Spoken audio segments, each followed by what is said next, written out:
Hello, good morning, good evening, good afternoon.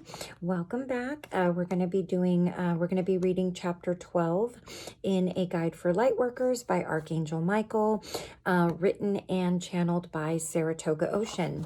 And as a reminder, as usual, before we begin, we will want to do our best to take this information in with our hearts rather than with our mind, as this communication was intended to be, I guess you can say, absorbed. So I'm going to do my best to take all that I read, all that I am learning here with my heart, and I hope that together you and I can center ourselves and do the same and set our intention that all information is taken in through pure and divine love, which is what our hearts are. And my kids are on spring break right now, so if you hear some noise in the background, it's just them playing and being kids, and I'm so sorry if it gets a little bit loud, but we will do our best. I'll do my best not to get distracted and stay on track. So thank you so much for joining me, and this chapter 12 is about Adam and Eve, and I am very, very interested to see what Archangel Michael has to tell us about this age-old story that I know we have all heard, regardless of our religions, our beliefs, you name it. So, and sorry, I also have a dog, so you will hear that too. All right, so chapter 12, Adam and Eve. Let's start reading before it gets any crazier in here. Let us acknowledge up front that many people do not believe in the Garden of Eden and the story of Adam and Eve. That is not the point. The point is that the story of Adam and Eve is the perfect metaphor for humankind's plunge into a finite experience of reality. The Garden of Eden clearly represents what I shall refer to as the real world. What indeed is the real world? It is that world that exists in an infinite state of being. In truth, the real world is not a world of planets and stars, but it is indeed a world of universes. A multidimensional omniverse of purely infinite capacity to manifest and create. And it should be stated here that there exists no spoken language on earth, conceptual or otherwise, that could ever touch a description of such a profound reality. It should likewise be understood that the authors of the story of Adam and Eve were speaking in a conceptual language reflective only of what was known on earth at that time. Thus, it can only be construed as a vague metaphor. It should also be known that the real world is one of infinite love. There is no pain and suffering there. There is no such thing as death. Now, some might erroneously construe this to mean that this is what is known as the famous etheric world of the so-called afterlife. Wrong. The afterlife is as much a part of the finite universe as physical life is. They are inextricably woven together, as those who have regular contact with this afterlife can readily attest. Notice the peculiar name that has been assigned to this realm. Afterlife. Very strange indeed. Hardly what one would refer to as a real world of any kind. For those that have loved ones currently residing in that realm, please do not take offense. Since your physical world is no more real than theirs is, it is all pretty much equal. Why is there an afterlife anyway? Because wherever the illusion of death occurs, there must also be a place for such unfortunate souls to go. Why do I say unfortunate? Because there is simply no point to death, that's why. Have you ever wondered why death is often so violent? Have you ever wondered why it involves so much pain and suffering in order to get there? After all, couldn't you just decide to lie down one day and merely go into a permanently peaceful sleep? Why the violent end? Interesting question, isn't it? Later in this discourse, I will let you know why this subject will be important to contemplate. But for now, let's get back to Adam and Eve. In the story, Adam represents that which is termed the male principle in human form. Eve represents the female principle. Male and female are always required for creation in the universe as you know it. You can also refer to it as yin and yang, or as the negative and positive charges found in the magnetic construct of atoms and molecules. Adam and Eve exist as the pure creative principles of yin and yang in that which is termed the infinite universe, in which human beings were meant to reside. This principle is so powerful that it is even found in every particle of finite matter as well. It simply cannot be erased. For those who are wondering, this is not an issue of heterosexual versus homosexual. It has nothing to do with it. All people possess what is termed the yin and the yang.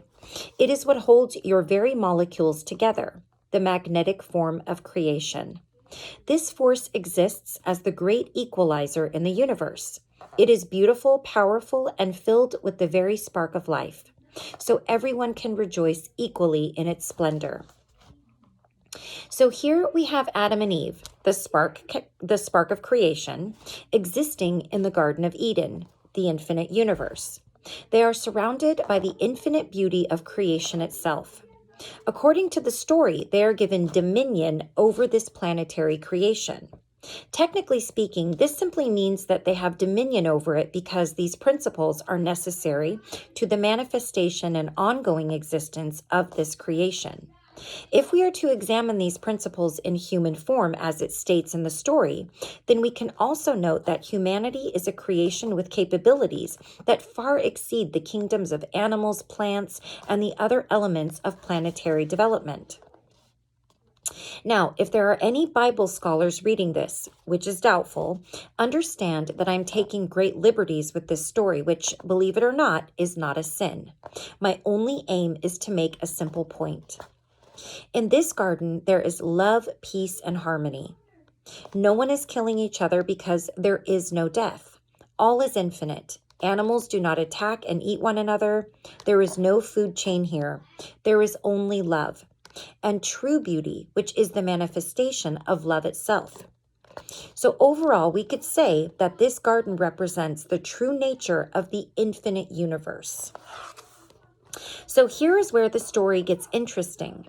In this universe, or Garden of Beauty, there exists something called the Tree of the Knowledge of Good and Evil. Pay close attention to that phrase. Adam and Eve are specifically told not to eat of the fruit of that tree. Let us be clear right off the bat. The fruit of that tree is the first original lie. The first lie that beget all other lies and illusions, to be sure. The lie called, I am not infinite, which, as we stated before, is not possible, which is what makes it a lie. Now, what do you think happens if the yin and the yang, the first magnetic principles of all creation, eat the so-called fruit of that lie? Eating the fruit is a metaphor for taking that lie in and then producing creation from within that lie. You see, these principles cannot help but create. When absorbed into a lie, they will continue to create, although now the only thing they will create is illusion. After all, what else do you think is possible under such conditions? And by the way, do you really think it is a big deal to create an entire finite universe as a result of this? Of course not. Size is not an obstacle. Now enter the serpent, which is the voice of that lie. Notice that the first thing the serpent does is to justify why Adam and Eve should partake of that fruit. Have you ever noticed that all lies have to be justified? They simply cannot stand on their own. Try to tell a lie without having a darn good reason to do so. Have you noticed that there is always a reason? So the serpent informs Eve that she should eat of this fruit because if she does, think of how smart she will become. Enter the notion of time and space. The serpent tells her how pleased she will be with the so-called positive results of that act. Does this remind you of all the so-called good advice that the ego gives you? Do this and great things will happen for you. So you do it, only to find that the results are devastating. Sound familiar? Basically, the serpent is letting her know, erroneously of course, that the knowledge of evil will be a great idea. And if there is therefore such a thing as evil, then what does that make good? It makes it something that will forever vie against evil for power. Of course. Thus is born the proverbial battle of good versus evil. Now, doesn't this sound silly when you step back and look at it? What is the point after all? It sounds more like a bad experiment that went awry. The serpent also encourages Eve to eat of this fruit because of the power she will have. The creature tells her that her power will therefore be equal to God's. Now, there is a very specific reason that the serpent says this. It is not just rhetoric. There are actually certain laws of physics that will be immediately created, which will provide the illusion of a power equal to God's. But it is all illusionary, you see.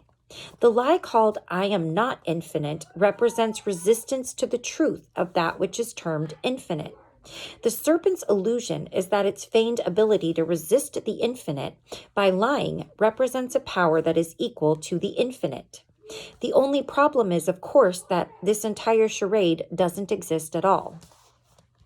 So Eve believes the serpent's nonsense, and she gladly eats the fruit of the lie.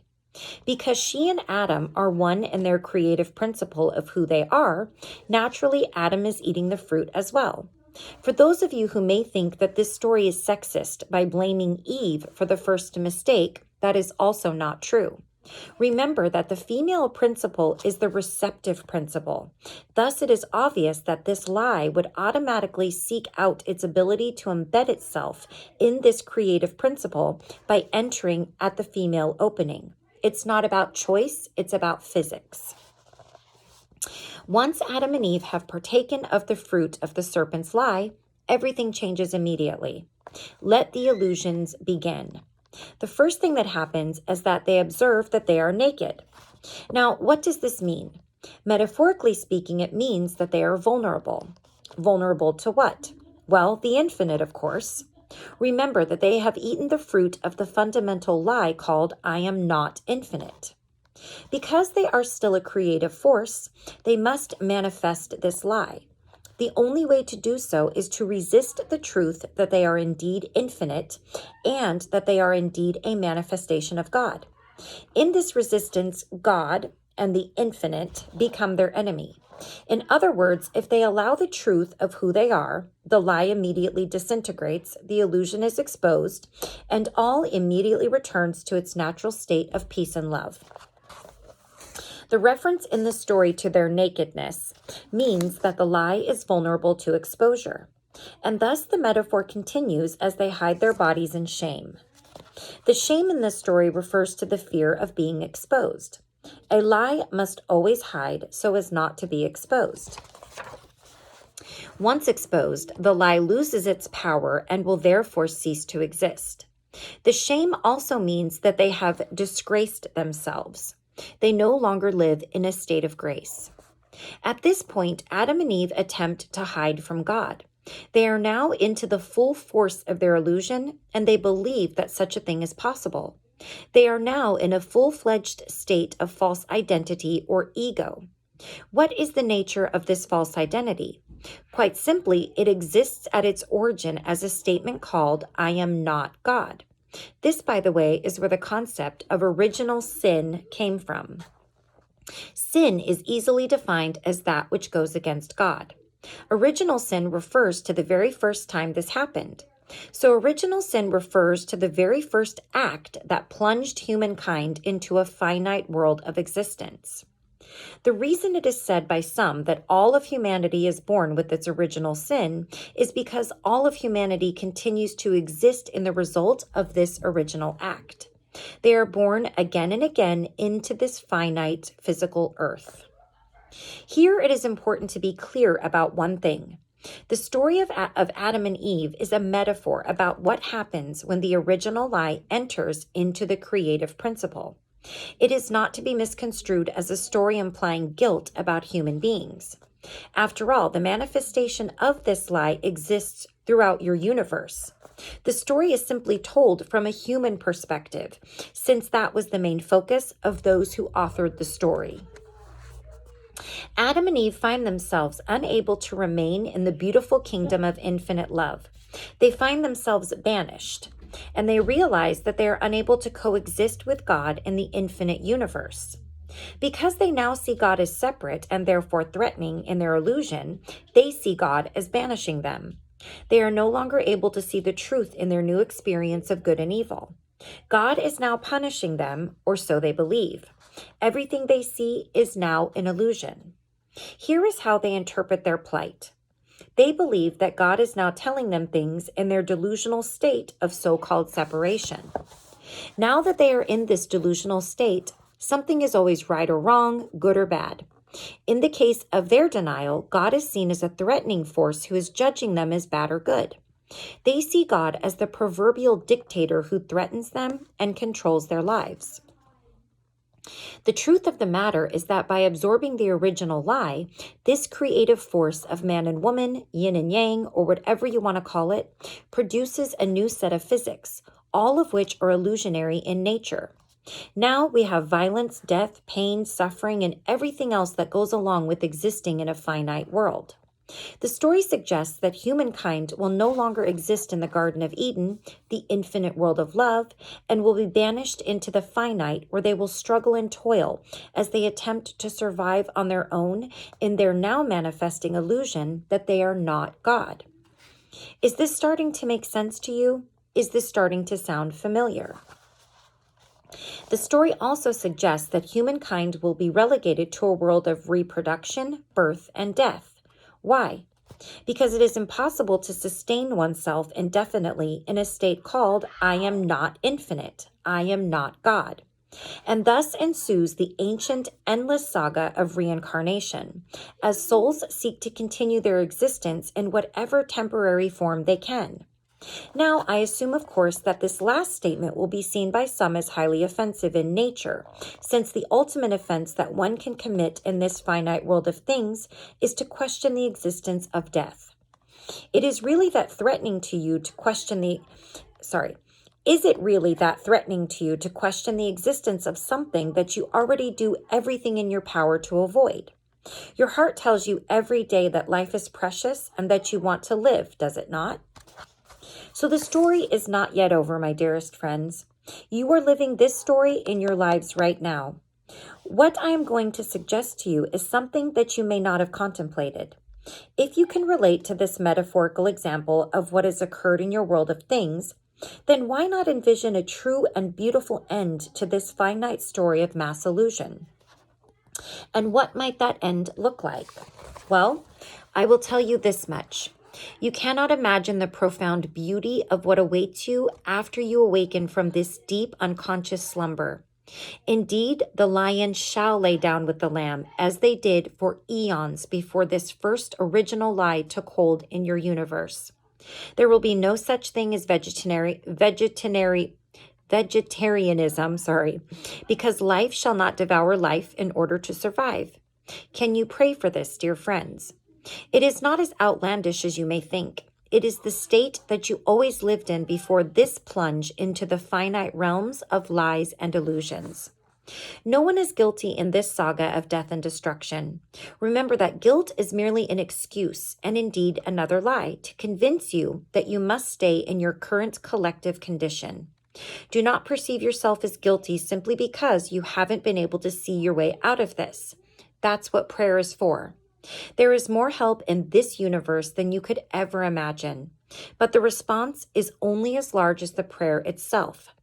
If prayer is issued from an erroneous position, one that seeks to protect and verify the validity and necessity of this dual reality of so-called good and evil, then the only possible response shall be limited indeed by the nature of the prayer itself.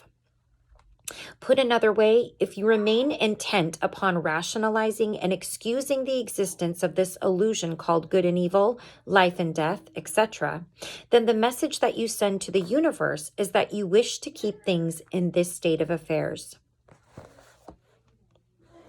Okay, so this chapter might be a little bit more difficult for others to sort of accept or to think on, because a lot of us were raised thinking that many of the stories in the Bible literally and figuratively happened, even though many of us have probably questioned in our mind how some of these things are possible. Like the story of the boy in the whale's belly and the man that laid down with the lion in the cave. There's a lot of wonderful examples. Even Noah's Ark, people have questioned and studied, and you know, the end result is always that, you know, with God anything is possible. Not looking at it in any other angle. So that could be sort of the way that this is looked at.